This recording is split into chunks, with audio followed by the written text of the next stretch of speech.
नमस्कार, one India Hindi में आपका स्वागत है। देश में कोरोना वायरस से सबसे ज्यादा प्रभावित 5 राज्यों से एक पॉजिटिव संकेत मिल रहा है। इन राज्यों में कोरोना की आर वैल्यू 1 से नीचे चली गई है। आर वैल्यू उन लोगों की संख्या को बताती है जो कोविड पॉजिटिव व्यक्ति के संपर्क में आकर संक्रमित हो सकते हैं। देश के 5 बड़े राज्य महाराष्ट्र, कर्नाटक, तमिलनाडु, आंध्र प्रदेश और उत्तर प्रदेश में आर वैल्यू 1 से कम होने पर एक्टिव केसेस का कर्व नीचे जाने लगा है। चेन्नई के इंस्टीट्यूट ऑफ मैथमेटिक्स साइंसेज के अनुसार 19 सितंबर के बाद भारत की आर वैल्यू गिरकर 0.9 हो गई है। उससे पहले वाले हफ्ते में ये 1.1 थी। 19 सितंबर से 22 सितंबर के बीच 5 राज्य महाराष्ट्र, कर्नाटक, तमिलनाडु, आंध्र प्रदेश और उत्तर प्रदेश में आर वैल्यू 1 से कम दर्ज की गई है। हालांकि महाराष्ट्र और कर्नाटक में अब इसका आंकड़ा ऊपर चढ़ने लगा है। महाराष्ट्र राज्य पूरे देश में सबसे ज्यादा प्रभावित है।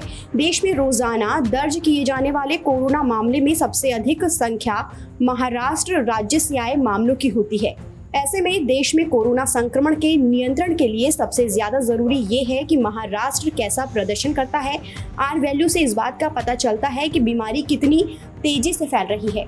अगर भारत में लंबे समय तक आर वैल्यू कम रहती है तो कोरोना महामारी का खतरा भी कम होने लगेगा। कोरोना वायरस की स्थिति आगे कैसी रहेगी, ये मुंबई, पुणे, चेन्नई, कोलकाता और बेंगलुरु जैसे शहरों पर निर्भर करता है। लेकिन इस समय स्थिति महाराष्ट्र पर निर्भर करती है, जहां सक्रिय मामले बड़ी संख्या में हैं।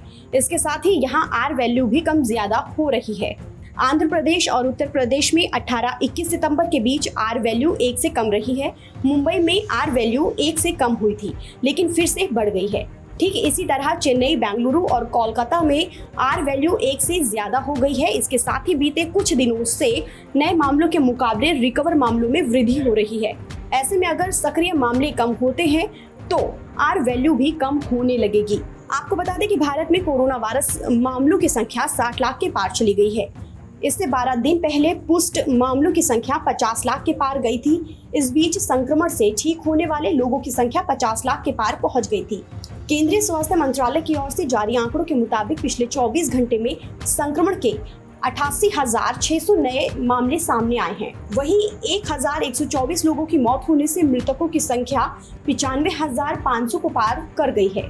फिलहाल इस खबर में इतना ही। देश और दुनिया की तमाम खबरों के लिए आप बने रहिए वन इंडिया हिंदी के साथ।